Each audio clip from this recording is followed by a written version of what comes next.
অনেকদিন তো আপনি আপনি করলাম, এবার তুমি করে বললে সেটা কি শুনতে খুব খারাপ লাগবে? আসলে আপনি বলতে আমি একেবারে ইজি ফিল করছি না।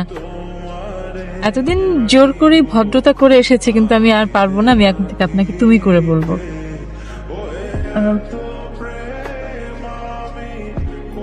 এতদিনের বন্ধুত্বের অধিকার নিশ্চয়ই আমি প্রত্যাশা করতে পারি। কি পারি না?